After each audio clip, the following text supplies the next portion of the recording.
Hello all, and welcome back to Reasons to Believe. I'm Matthew Petrusek, and once again, it's a great blessing for me to be with all of you. So this is the last episode in this particular unit of episodes. There will be more, and we're going to try and wrap things up by affirming the genius of monotheism. That's the name of today's lecture, the genius of monotheism. Now, last lecture, I'm still in professor mode, what we looked at were some strategies for responding to some of the most common rejections of the kinds of arguments that we see from skeptics and from atheists. And those are very necessary. We have to have a ready trove of responses for the kinds of questions that we're going to get from those who have sincere questions and sincere objections and sincere doubts about the belief in God.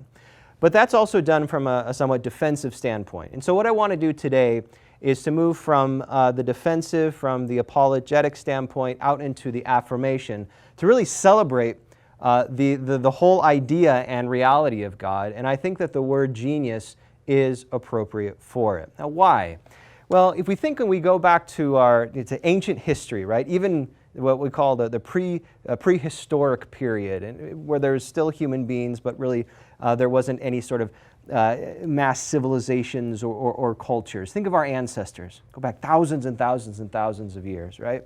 Now, the idea of God, it's just inscribed into human nature, right? Every single culture, as far as we can tell, that ever existed, has had this sort of innate recognition that there is a divinity.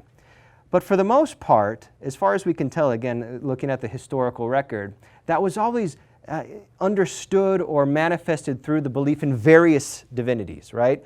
And we can get a sense of why that may be, right? So think about our ancestors just seeking to survive in all the different kinds of harsh landscapes that they had to survive in, and the kinds of powers that they witnessed. Now, at a gut level, it can make sense to say, well, there's a power in these mountains. There's a power in this ocean. There's a power in the skies. There's certainly a power in this fire, right? And so at that primordial level, we can see that there is that spark of the recognition that there is something beyond mere human perception, that there is a divine reality, but also that these realities are sort of divided among different powers that then get different names that are identified as different forms of the divine or different gods, polytheism. And then comes along what we will eventually recognize as Judaism. And it's out of this small tribe that we have the birth of the idea of monotheism.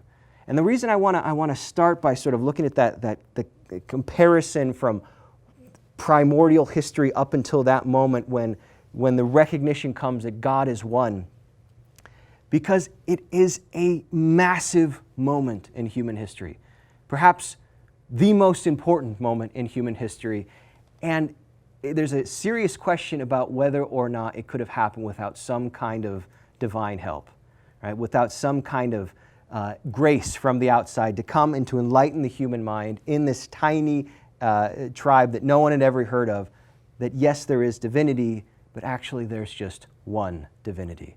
It's a genius idea, and we'll see why today. So, why approach it from this particular perspective? Well, it's important to recognize that identifying how the idea of monotheism, of the belief in one God, helps solve a whole host of problems, that in and of itself doesn't prove that one God exists. However, it helps answer so many basic philosophical and moral problems. And one of the resources that we have when we're trying to weigh different arguments, different conceptions in a debate, is we can look at the different sides. So here we can say, well, we could say that God doesn't exist, we could say that many gods exist, or we could say that one God exists. How do I go about weighing these different options? Well, one resource we have is to say, well, let's look at these problems that we can all identify as problems, and which one of these three options, that there's no God, that there's many gods, or that there's one God, best addresses those questions. Now again, that in and of itself doesn't prove that there's one God. We've been working on those arguments throughout these whole series of lectures. But it's another strong set of evidence. And I think that's why we want to end by seeing just how effectively it answers these questions. All right, so first, what exactly is monotheism? Now, I noted at the very beginning of the lecture that we really can trace it in a definitive sense to the Hebrew people. And we see this in the Old Testament itself. One of its clearest expressions comes in what the Jews to this day still pray as what's called the Shema. It's in Deuteronomy, specifically, and it goes, "Hear, O Israel, the Lord," or Yahweh, "our God, the Lord is one." Again, to this day, Jewish communities still pray that at least twice a day, in the morning and at night. So the recognition that God is one.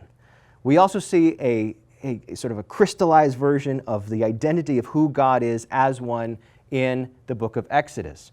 So I'm sure you all remember, Moses asks, after God appears to him in the burning bush, and God sends him to go save his people, he says, well, who should I say is sending me? Basically asking him for his name, God's name.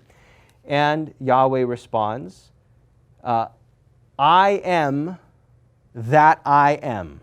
My name is I am. Right? My name is I exist. It can also be translated as I am who I am, or I will be what I be. So in those two scriptural passages, and again, we could potentially point to others in the Old Testament as well, what we see here are basically two poles of the identity of the divine that we can combine into one. So on the one hand, the name of God, God's basic identity is I exist. I am the totality of all things and then beyond all of those things. My name is existence. So in that sense, we see pure universality. There's nothing that exists that somehow doesn't exist within God. So God encompasses all things. God is. And insofar as anything else exists, it borrows from God's existence. On the other hand, we also see God using the word I. I am. My name is I exist. So God is also what? Pure particularity, pure uniqueness. Now we overuse the word uniqueness, especially in our culture now where everybody is unique. Now, to a certain extent that's true, but pure uniqueness, meaning that nothing else is like that, only belongs to God. So God is pure universality and God is pure uniqueness. The I and the totality. In other words, God is one. So monotheism is the affirmation that God is that God cannot be divided up into different divinities, God cannot be divided up into parts, and that everything that exists only exists because God exists. That's the heart of the definition of monotheism. God is one. All right, so now what I want to do is look at how this definition of God, the idea that God is one, helps solve 5 different problems. So the first problem is, and these problems I want to note here are ancient problems. They go back to the very earliest philosophical record that we have. So these have been going on a long time. And perhaps the most basic of all those problems is this first one here. It's called the problem of the many and the one. So here's the question. Are there ultimately many things in existence? Or ultimately is there one thing in existence? Another way of asking that question is to say, is the universe, is the totality of everything that is ultimately defined by change? Or is it ultimately defined by sort of uniformity and stability and constancy? Now, again, we can look at this through the philosophical historical record, and there were basically 2 schools of thought. One arguing that things are fundamentally one and things are fundamentally the same. The other arguing that things fundamentally change. Perhaps you've heard the famous line that still echoes to this day, that you never stick your foot in the same river twice, right? Constant change. But we can even see this debate right now just by appealing to our experience. And there's evidence, there's strong evidence for both sides. So look for the change side, for example. What do we know in the world through our senses that doesn't change? And in fact, doesn't change constantly.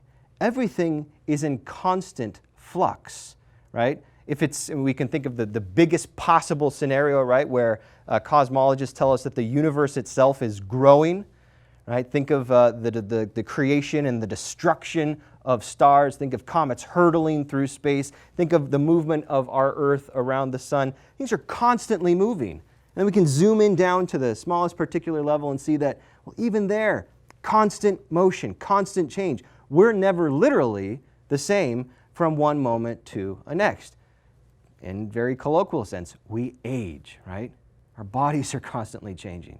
So we can give a fair appraisal of this question and say, well, looks like change is going to win the day here, right? We are always changing. Things are always changing. So I guess change must be the nature of the universe, the nature of everything. On the other hand, we can also say, but wait, when we, for example, when we break matter down, the stuff that everything is made of down to its smallest possible, yes, we see change. We see a lot of change. But then we also see that things are basically made up of all the same stuff. And that's remarkable too, right? Think of the element, the table of elements that we have, and you all learn in chemistry class, in the 6th, 7th, 8th grade. Right? Everything is made up of the same stuff. And that same stuff, even when you break down into that same stuff, you're just going to find more and more basic stuff that ultimately kind of just all looks alike and has the same basic structure to it.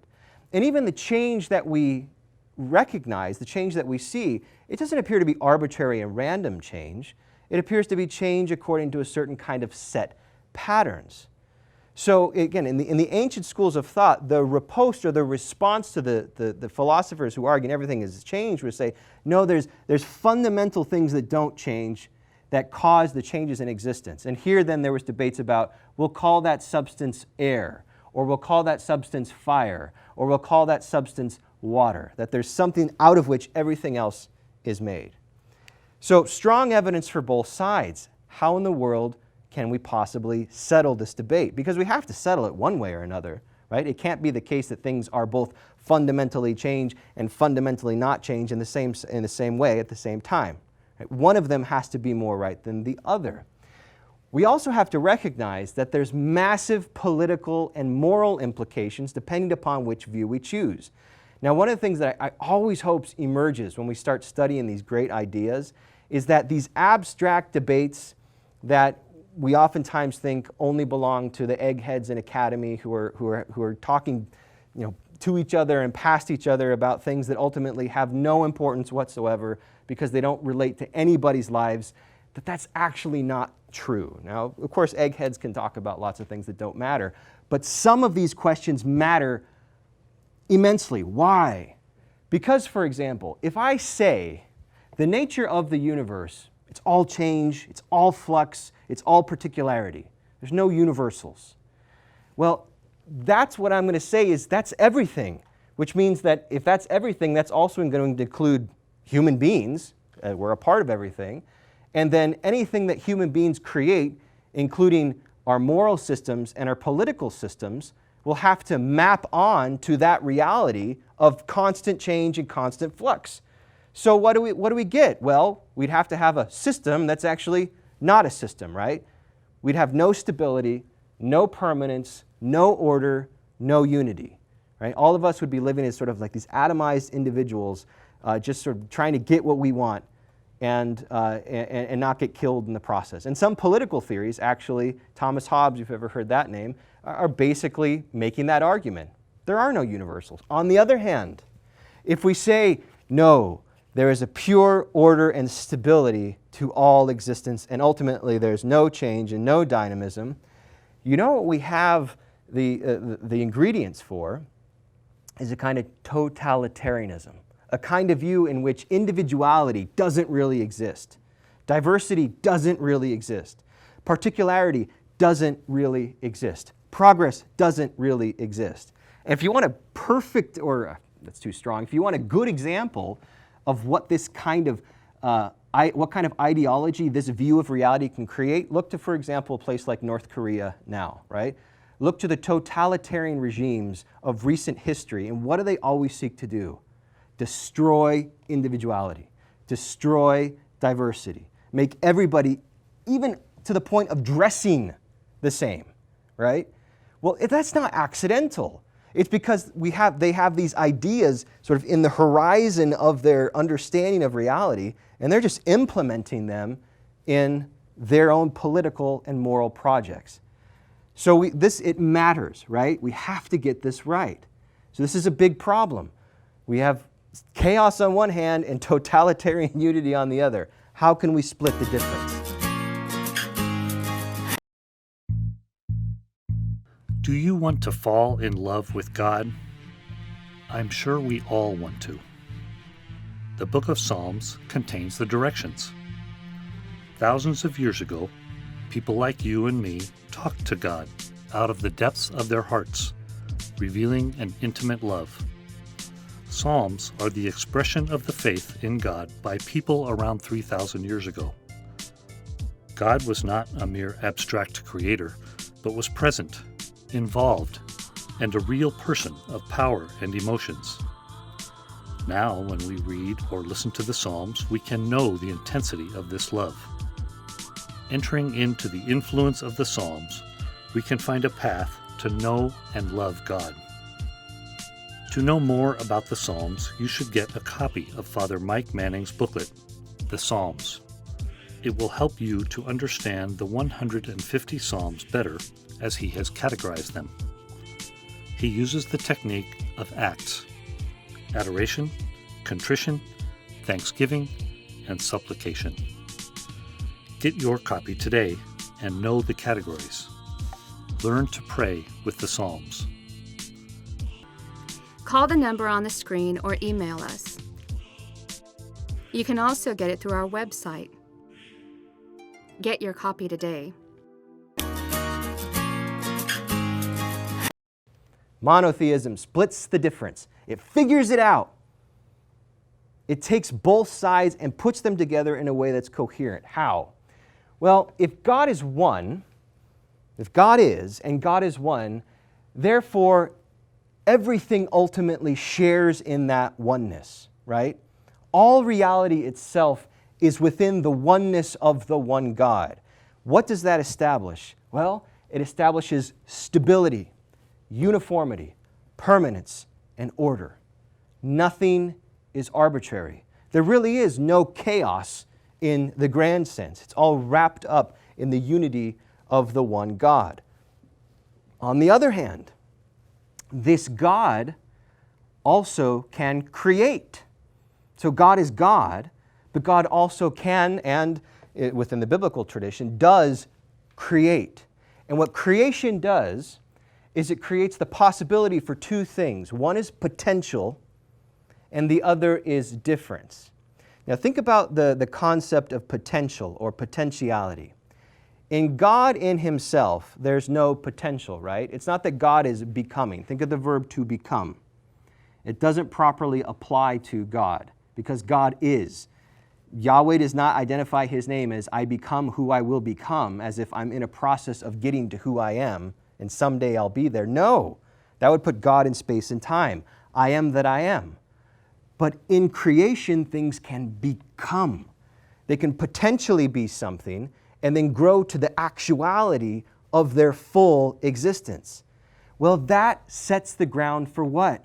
Progress, growth, dynamism towards a goal.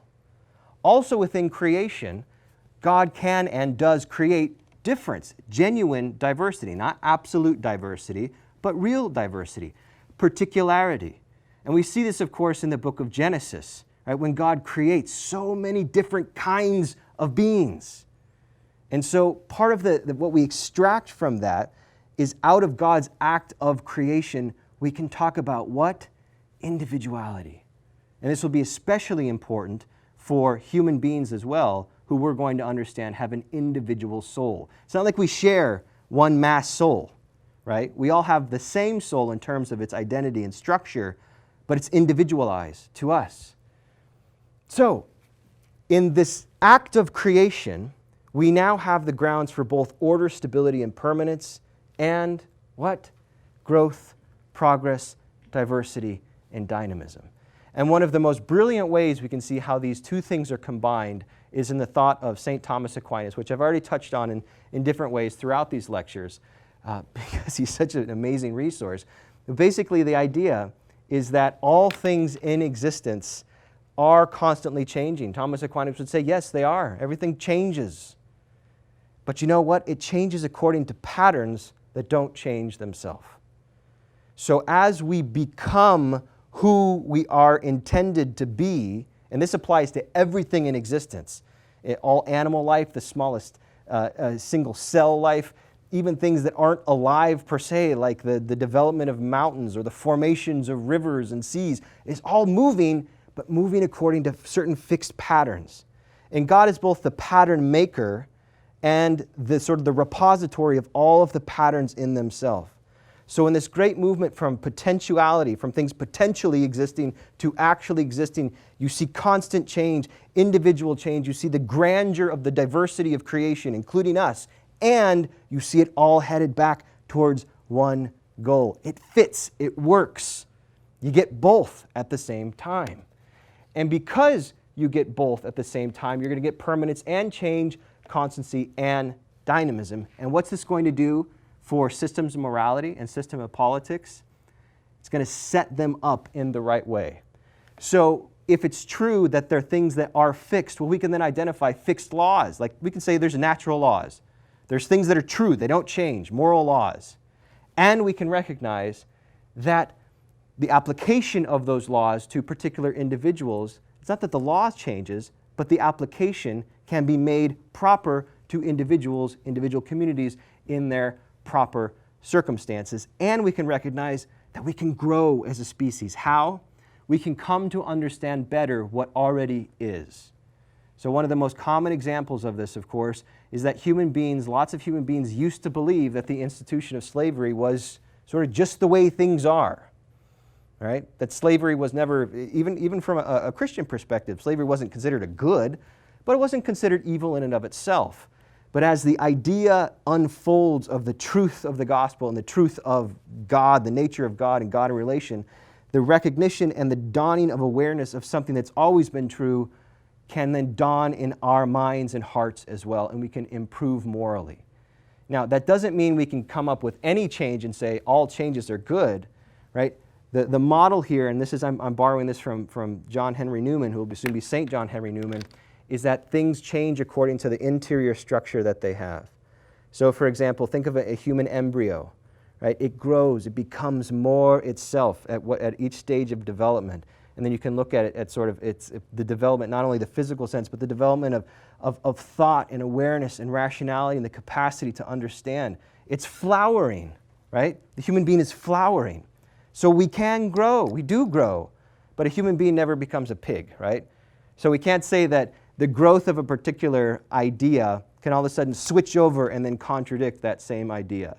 So, or, applied to church doctrine, for example, that we recognize that abortion is always a grave violation of the moral law, but at some point down the line we'll see that, no, we were wrong about that. No, because that would be an absolute contradiction.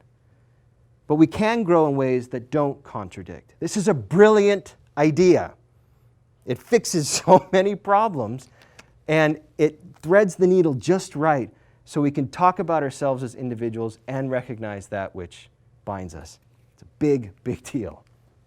All right, the problem of knowledge, problem number 2. So here we're asking the question, if there's no monotheistic God, or if there's no God, how does that relate to creating problems for how we know things? Well, I want to identify 2 problems here. One is called the Meno problem. And the Meno problem gets at the question of how do we know what we know, really?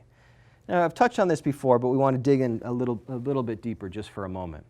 So in one of Plato's earliest dialogues, where, of course, his dialogues all involve Socrates, Socrates engages in a conversation with someone named Meno, and what they're trying to do is to figure out the definition of virtue.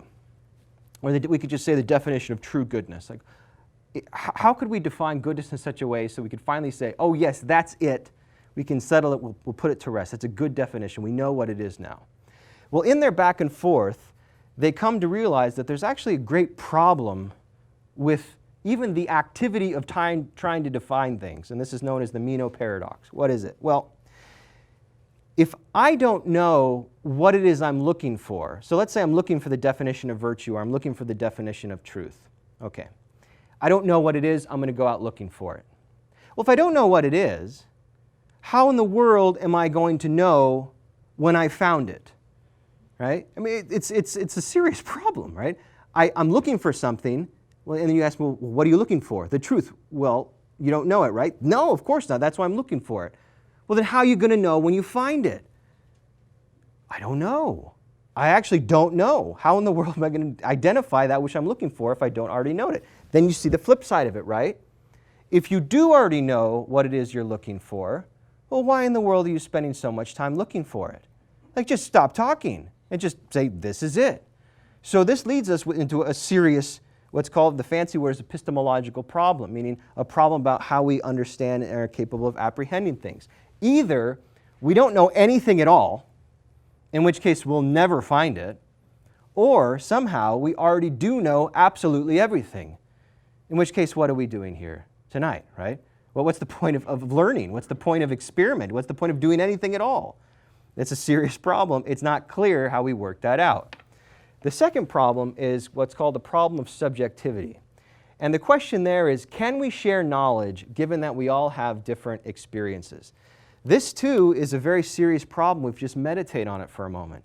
Each one of us has come into the world under a very distinctive form, right? No one has literally shared the same life as another. And for those of you who are married, right, you could be married for decades and you can still not really 100% know that person, right? Which can be, that can also be a gift too, because there can be, open the door of discovery. Oh, did I not set it up as a gift? That is a gift. That's a gift, right? It's a gift. I meant it as a gift.